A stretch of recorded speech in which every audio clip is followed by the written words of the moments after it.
Hari Om. Let's start with a prayer. Om Samasta Jana Kalyani Niratam Karunamayam Namami Chinmayam Devam Sadgurum Brahma Vidvaram Vasudeva Sutam Devam Kamsachanura Mardanam Devaki Paramanandam Krishnam Vande Jagadgurum Tvameva Mata Cha Pitattvameva Tvameva Bandhuscha Sakattvameva Tvameva Vidya Dravidam Tvameva Tvameva Sarvam Mama Deva Deva Tvameva Sarvam Guru Deva Deva. Hari Om. We are doing the question and answers sessions, and last time we asked the question, says where is God or who is God? Because I don't see him anywhere. And the first definition we provided is called Jagat Karta Ishwaraha. Jagat Karta Ishwaraha, the one who created the whole universe. And that's a definition and all religions subscribe to. So he is the one who created. Then we gave it. Why this is a creation? Because it is an ordered system. And why universe is ordered system? Because a scientist sitting in a corner is able to discover the laws that are governing galaxies and galaxies away. So he's only discovering. That means it's there. He's only removing the ignorance about it. So the laws are there and they are part of the creation. And that's why we don't believe the Big Bang theory, because Big Bang itself cannot answer the question, how did the Big Bang occur, where did the Big Bang occur, and what are the laws governing the Big Bang, who created the laws, or what is the source of those laws. All came with the Bang only, the time started with the Bang, and the creation space also comes with the Bang only. And that they cannot answer what was before Bang, because they say it is a singularity, technically, which means that we don't know. Now, Vedanta says he is himself a creator. He cannot be inside the creation, he cannot be outside the creation. Where anything inside the creation has to be created. Anything outside the creation, there cannot be anything outside the creation, because outside itself has to be created. So outside is only part of the creation. That means the creation itself is infinite. So if he is not inside the creation, outside the creation, only choice is he is the creation. And that's what Vedanta explains.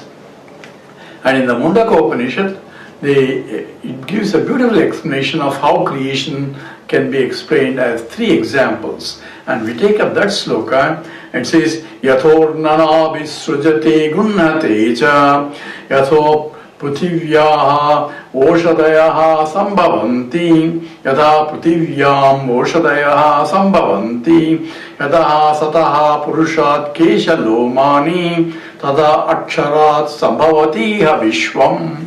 Vishwam, the whole universe is created just as, says, first example is Yathornana Visrujate Gunnati Cha. Just as the spider put forth its net.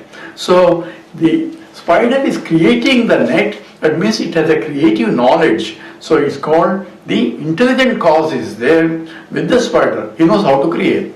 And where it get material for it? It's not going and searching for materials, it creates from its own. That means it produces from its saliva the material for the creation.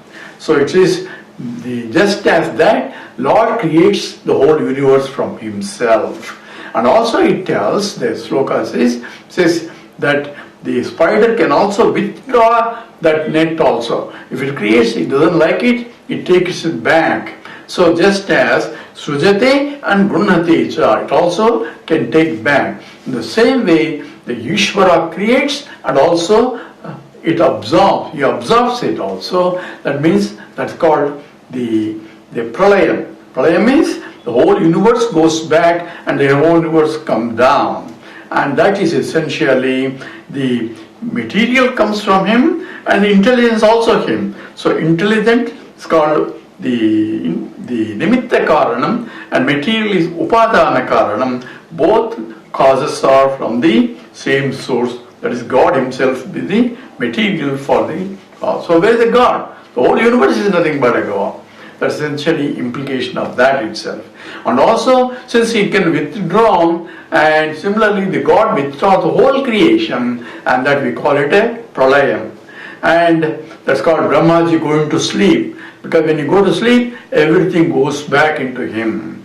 Just as when we go to sleep, all in the deep sleep state, the whole creation is absorbed, and that's called laya. When God sleeps, it's called pralaya.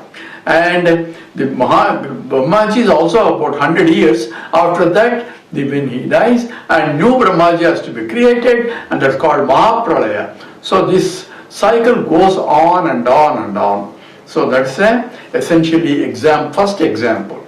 Second example, it says, Yata Prithiviyam Oshadayaha Sambhavanti, just as the trees, varieties of trees are coming out from the earth.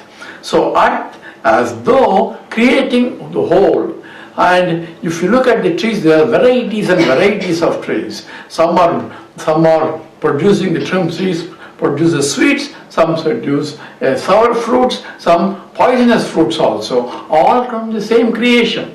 And the fruits are nothing but the fruits of the karma. That means depending upon their seed, you get a tree that produces those fruits. And therefore a mango fruit can be a sweet or a sour or a little bitter. I don't know if it's bitter or not. But some fruits also can be bitter, some are poisonous also. That is, depends upon the seed. Just as the fruits or varieties, they are called the punya and papa. The merits and demerits of what one experiences is essentially the fruits of my own actions that are done in the past. That is essentially a symbolic representation. All are part of the creation itself. And why I got that seed? Because it is the nature of the tree to produce that. And also it tells you, is the seed cause for the tree or tree cause for the seeds? So which is the source? The seed, the tree comes from the seed, but the seed comes from the tree. So what is the beginning? What is the first one? So we can say always a cyclic process. And therefore, same way creation is a beginningless and endless cycle, and that's essentially implied in that. And the third example it provides is Yathaha Sataha Purushat Keshalomani, just as from the human being the nails and hair are produced. This example is given to show that even though the Lord Ishvara is a conscious entity, unconscious things seem to come out. How can unconscious things can be produced by a conscious entity? If the cause is consciousness, then the things also should be conscious entity. This example says that no, just as a conscious living entity producing unconscious entity, just as the nails and the hair, which we can cut and so on and so forth. And because you can cut only because there is no life in them. But they are coming from a life entity. In the same way, a conscious entity can produce unconscious entities. And that is the example symbolically represented by the Sataha Purusha Keshalomani. And Tata, in the same way, Akshara Sambhavatiya Vishwam. In the same way, the whole universe is created by Akshara. Here, Ishvara is called Aksharam. Aksharam is that which can be destroyed or destructive. That Akshara means indestructible source. That means even though he is coming, nothing will be decreased from them. Just as infinity minus infinity is infinity only. Infinity doesn't become less now because you subtracted infinity. So that is what in fact Purnamadaha Slokam also, which we'll take up later. But the examples are very precise and also very indicating of the nature of the reality also. Number one, it says both the material cause and the intelligent cause from the same source.